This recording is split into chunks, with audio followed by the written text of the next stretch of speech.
On dira pas photographie, mais photography. Photography. Ah! Photography. En anglais, on a des consonnes qui n'existent carrément pas en français. Et je parle de prononciation. I like riding horse. No. I like riding horses. Horses. Si vous voulez améliorer votre prononciation en anglais, eh ben abandonnez dès maintenant parce que vous n'arriverez jamais. Mais non, je rigole. Mais vous avez certainement remarqué que quand vous essayez de vous exprimer en anglais, c'est très compliqué. Vous-même, vous êtes capable de voir qu'il y a une sacrée différence entre votre manière de prononcer et la manière des anglophones. C'est pour une raison très simple. C'est pas de votre faute. C'est parce que le système de prononciation en anglais et le système de prononciation francophone sont complètement différents dans la prononciation des consonnes, dans le stress and rhythm, le stress. Enfin, je parle pas du burn-out. Le stress, c'est-à-dire l'intonation des phrases, l'intonation, mais surtout des mots. Et voilà, rhythm, c'est en rapport avec l'intonation des phrases. Enfin, tout ceci est différent et c'est ça qui fait que si vous voulez parler anglais avec le même système francophone, ici on parle bien de système de prononciation, vous allez toujours être buté, vous allez vous-même voir que ça ne donne pas, c'est pas franchement à ce qu'on écoute des anglophones. Ces systèmes sont tellement différents que quand je parle par exemple en anglais, j'ai pas la même voix qu'en français. Oui, c'est vrai. Enfin, comparez vous-même. Hi, I'm Josemar and I speak English very well. Salut, je suis Josimar, je parle très bien français, ou anglais. Alors, dans la vidéo d'aujourd'hui, donc, nous allons parler de la prononciation. Nous allons commencer par les consonnes. Alors, dans la première partie, nous allons explorer, n'est-ce pas, nous allons faire cette étude contrastive entre la prononciation des consonnes en français et en anglais. En deuxième partie, nous allons parler des voyelles. Dans la troisième partie, nous parlerons de stress et de rhythm, c'est-à-dire d'intonation, de rythmique et tout le tralala. Et en quatrième partie, c'est là que ça va se savoir. Alors, on aura un exercice d'application vraiment où je vous ai réservé une petite surprise. Si vous réussissez à passer le test, je suis sûr que votre anglais en prendra un sacré coup. En tout cas, au moins ça, la prononciation. Allez, c'est parti. Alors, commençons par parler des consonnes. En anglais, on a des consonnes qui n'existent carrément pas en français. Et je parle de prononciation. Si je vous parle de la consonne H, vous allez dire, qu'est-ce que tu racontes? Ça existe en français et tout ça. Mais je parle du son, parce que en français, on ne prononce pas le H. Quel exemple en français même? Qu'est-ce qu'on a avec H? Harmonie. Attends, oui, je crois que harmonie commence avec H. Par exemple, on dira harmonie, mais en anglais, on dira harmony. Donc, en anglais, le son H, la voyelle H, on parle de quoi là? De consonne. Donc, en anglais, la consonne H en début de mot va toujours se prononcer. Bon, toujours. Il faut pas que je dise quelque chose. Non, je crois que ça se prononce toujours. Donc, contrairement au français, en anglais, lorsque vous avez un mot qui commence avec la consonne H, vous aurez ce son à produire. C'est pour ça qu'on ne dit pas house, mais on dit house. This is my house. On ne dira pas home, mais on dira home. I'm going home. On ne dit pas horse. I like riding horse. No, I like riding horses. Horses. Le deuxième élément important pour ce qui est de la prononciation en anglais, c'est la prononciation du TH. Oui, qui en anglais se prononce de deux manières et aucune de ces manières n'est de ou bien the. La première manière de prononcer le TH en anglais, c'est th. Comme dans think. I think. Je pense.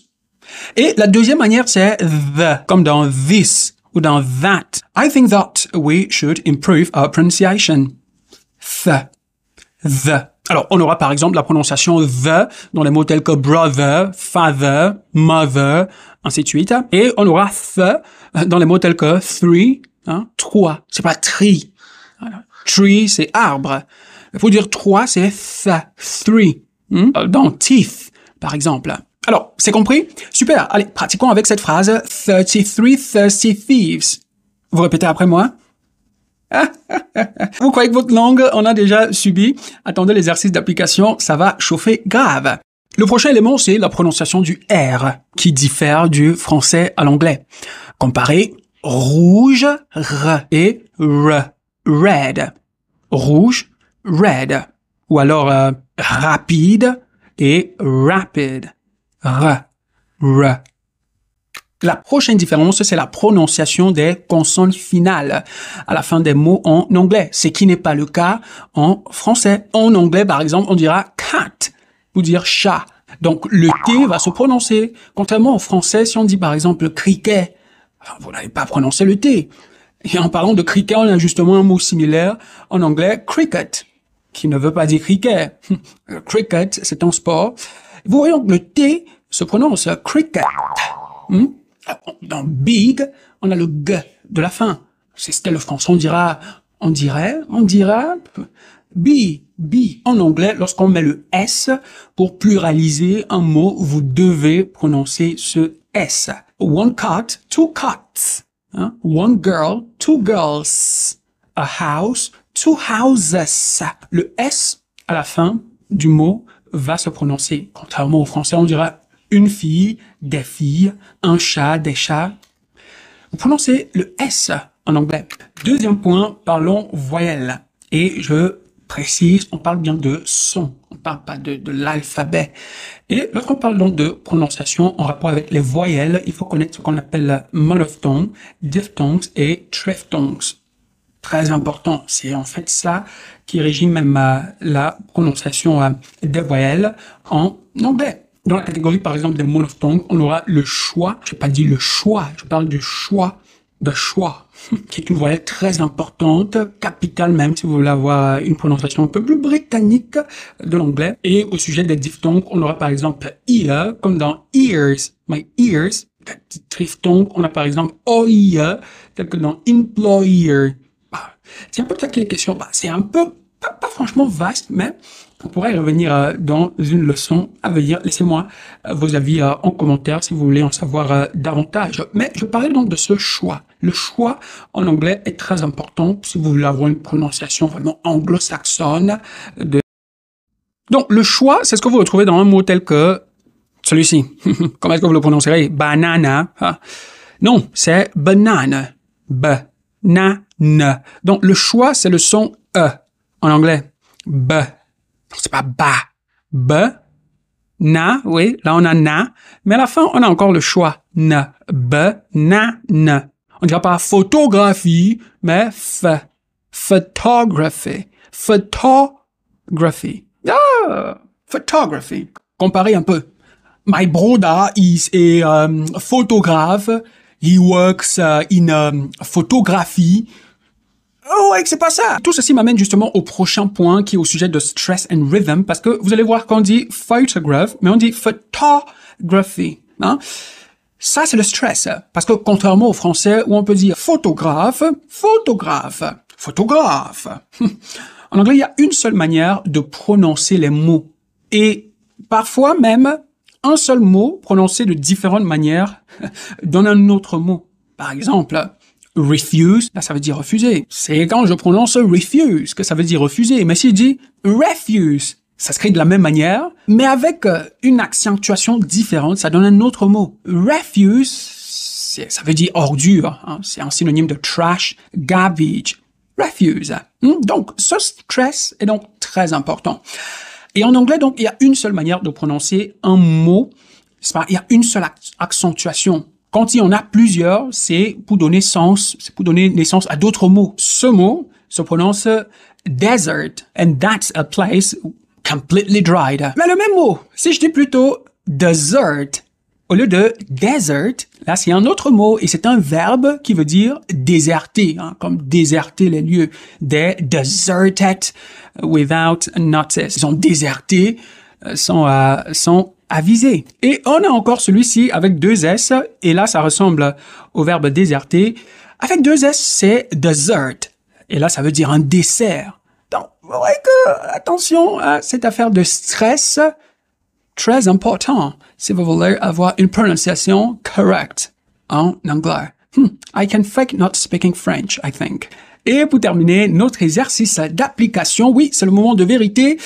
Croyez-moi, c'est peut-être pas ce à quoi vous vous attendez. On aura une seule phrase. Ça reste un autre exercice d'application et tout ce que vous aurez à faire, c'est de répéter la phrase. Croyez-moi, ça vous prendra du temps. Alors, vous allez peut-être mettre pause, vous essayez et tout ça. C'est un peu amusant. C'est ce qu'on appelle tongue twister. La phrase, c'est « She sells seashells by the seashore ». Quoi? She sells seashells by the seashore. She sells seashells by the seashore. Super, donc pour récapituler de quoi est-ce que nous avons parlé aujourd'hui, nous avons parlé de la prononciation des consonnes en anglais, le TH, ainsi de suite, on a parlé de quoi là, hein? Et c'était ça pour notre initiation à la prononciation. Je l'appelle vraiment initiation parce que chacun des points que nous avons énumérés dans la vidéo d'aujourd'hui peut faire l'objet d'une vidéo entière.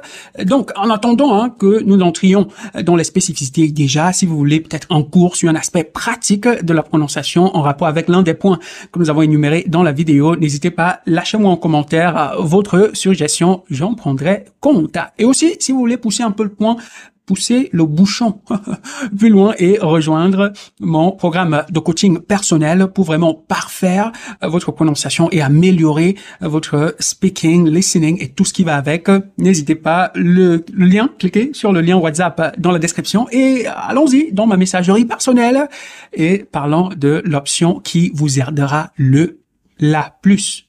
On dit une option.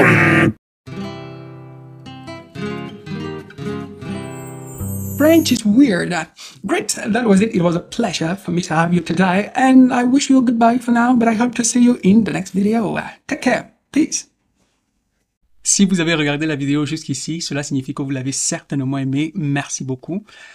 Beaucoup de personnes regardent mes vidéos, mais ne réagissent pas, ne s'abonnent pas, bien même quand elles ont aimé le contenu, et ceci ne permet pas à YouTube de recommander mes vidéos afin de toucher un plus grand nombre de personnes et faire grandir la communauté. Alors, je voudrais te demander personnellement de me lâcher un pouce bleu, pourquoi pas, et de partager en commentaire, de me dire comment est-ce que tu as trouvé la vidéo, qu'est-ce que tu as appris de la vidéo d'aujourd'hui, et peut-être me faire une suggestion pour une vidéo à venir. Je serai très content de te lire. Ceci m'aidera beaucoup et ça permettra aussi aux algorithmes YouTube de davantage proposer ma vidéo parce qu'il y aurait eu de l'interaction. Alors je compte vraiment sur vous.